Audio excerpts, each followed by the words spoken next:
अच्छा भैया, हम गायिका खुशी यादव डहरा खुर्द सैदपुर गाजीपुर उत्तर प्रदेश के धरती से RV recording studio Bhimpura number 1 बागी बलिया सोनू भैया और हमारे राम केवल गुरुजी के देख रेख में ये देवी गीत आप लोग के बीच में भेजा तानिए भैया। और हमारे एक चैनल बा जौन चैनल का नाम बा खुशी यादव ऑफिशियल चैनल। यह चैनल पर ये गीत आप लोग के सुने के मिली। और देखिए भैया, बहुत सारा गीत खुशी यादव ऑफिशियल चैनल पर आप लोग के सुने के मिली। देखिए, कोनो बेटी माई के दरबार में जाके माई से विनती कर दिया, कह दिया कि हे माई, तोहरा दुआरी तोहरा चौकट पे जे आवेला खाली हाथे ना जाला। हे माई, वो बेटी माई से कह दिया कैसे,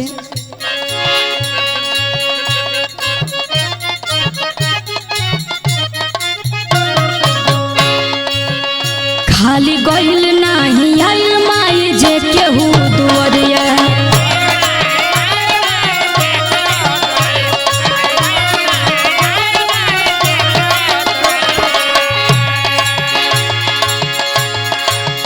खाली गइल नाही आइल माई जे केहू दुआरिया।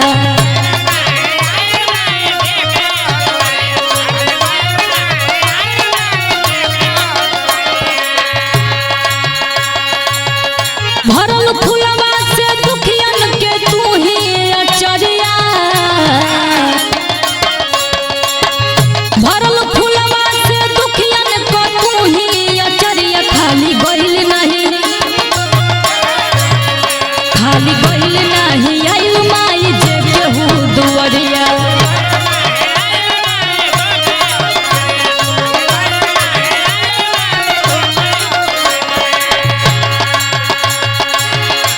लेकिन भैया, वो बेटी कहतिया कि हे माई, हमरे दुनिया में हमरे संसार में तोहरा सिवा केहू और नहीं थे। जैसे सबके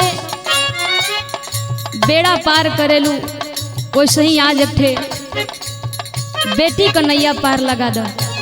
वो बेटी माई से और का कहले बे भैया, बिटिया लाचार आज कर ले होरा, सुन ल पुकार माई लैले बुकोरा।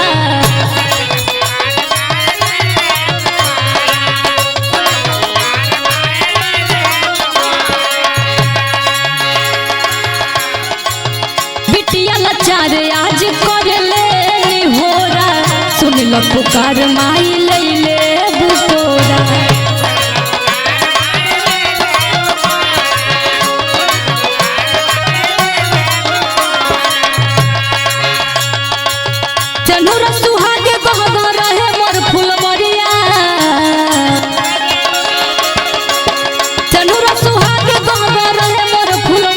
खाली गइल नहीं, खाली गइल नहीं आइल माई जे केहू दुआरिया।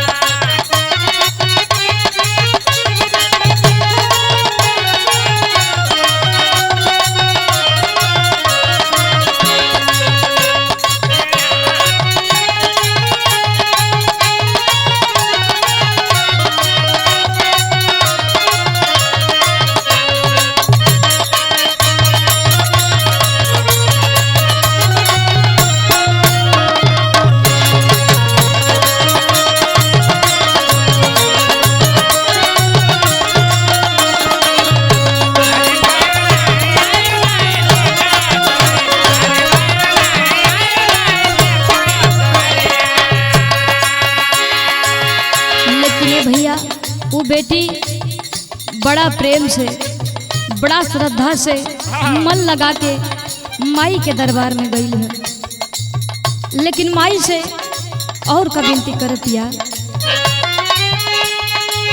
गोदिया में मांगी माई तो हसे बदेला, बबुआ के साथ आई दशमी के मेला।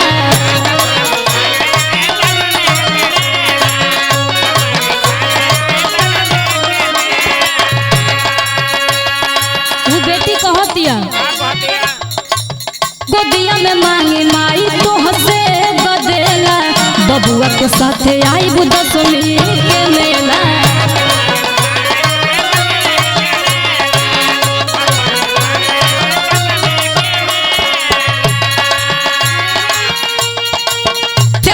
सुख दे हलू बलिया जोरिया, सेवकन के सुख दे हलू बलिया जोरिया। खाली गइल नहीं, खाली गइल नहीं आई माई जे कहू दुवरिया।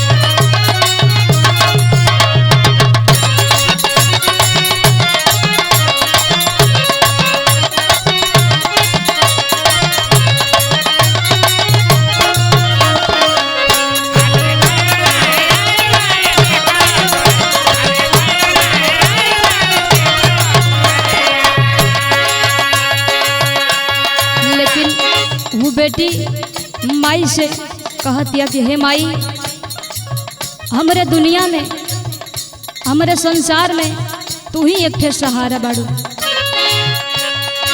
लेकिन ये भैया वो बेटी माई से और का कहत बे, तू ही चंडी माँ कहालू खपड़ वाली, तू सिंह वाहिनी पूजालू दुर्गा काली।